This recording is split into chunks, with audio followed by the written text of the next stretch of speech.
Team India की Jersey का sponsor बनना कौन नहीं चाहता। जिस देश में क्रिकेट एक त्योहार से कम ना हो, वहां नेशनल टीम का स्पॉन्सर बनने का मतलब है कि रातों रात आप देश के हर कोने में, हर घर की टीवी और स्मार्टफोन स्क्रीन पर नजर आएंगे। मगर क्या हो जब वही नेशनल टीम की स्पॉन्सरशिप कंपनियों के लिए सबसे बड़ा श्राप बन जाए। अच्छी भली कंपनी चंद दिनों में दिवालिया होने के कगार पर पहुंच जाए। अब ऐसा एक दो नहीं बल्कि पूरे 5 ब्रांड्स के साथ हुआ है। यानी मुनाफे की उम्मीद में जो कंपनियां भारतीय क्रिकेट बोर्ड की जर्सी पर अपना लोगो लगाती हैं, उन्हें आखिर में बड़ा झटका लगता है। हाल ही में ड्रीम 11 के साथ जो हुआ उसे तो सभी जानते हैं, मगर इससे पहले भी जिन 4 का बिजनेस चौपट हुआ, चलिए उनके बारे में बताते हैं। इस लिस्ट में सबसे पहला नाम है सहारा इंडिया परिवार का, जिसने 2001 से 2013 तक भारतीय टीम की जर्सी स्पॉन्सर की थी। शुरुआत में ये बड़ा प्रमोशन था, लेकिन 30 मिलियन इन्वेस्टर्स के करीब 24,000 करोड़ रुपए जुटाने के बाद कंपनी पर सेबी ने नियमों के उल्लंघन का आरोप लगाया।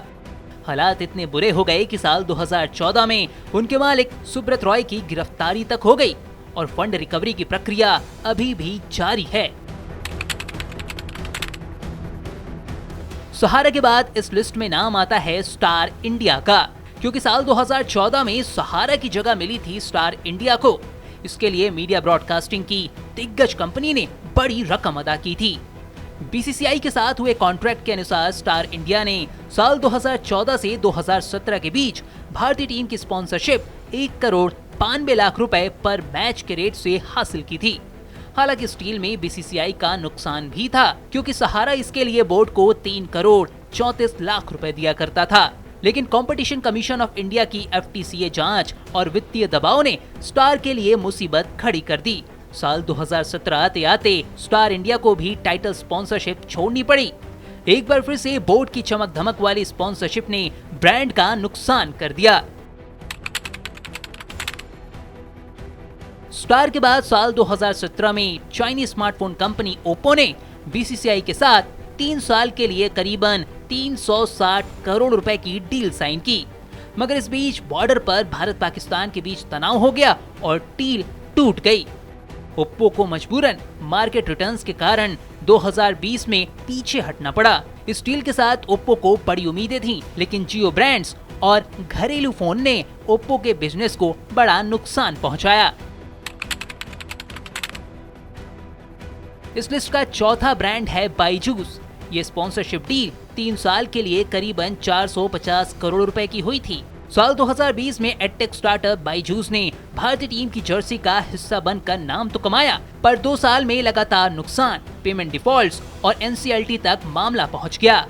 ब्रांड का 158 करोड़ रुपए बकाया ही रह गया। इसके बाद बीसीसीआई ने कानूनी रास्ता अपनाया और साल 2022 में बायजूस ने स्पॉन्सरशिप छोड़ दी।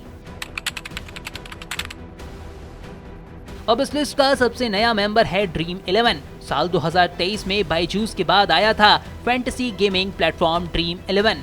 ये डील 3 साल के लिए 358 करोड़ में हुई थी, लेकिन अगस्त 2025 में संसद में ऑनलाइन गेमिंग बिल पास कर दिया गया, जिसमें रियल मनी गेम्स पर बैन लगाया गया। ड्रीम 11 की बिजनेस मॉडल डामाडोल हो गई है और उन्होंने बैन के डर से स्पॉन्सरशिप छोड़ने का फैसला किया। यानी सहारा से लेकर स्टार इंडिया, ओप्पो, बायजूस और ड्रीम 11 सभी बड़े ब्रांड्स स्पॉन्सरशिप के बाद किसी न किसी बड़ी परेशानी में फंसे ही हैं। सवाल उठता है कि क्या बीसीसीआई की स्पॉन्सरशिप सच में अभिशाप है या फिर मार्केट रिस्क और रेगुलेटरी चैलेंजेस ही कंपनियों के बर्बादी के लिए असली वजह हैं? आपको इस बारे में क्या लगता है? कमेंट सेक्शन में जरूर बताएं।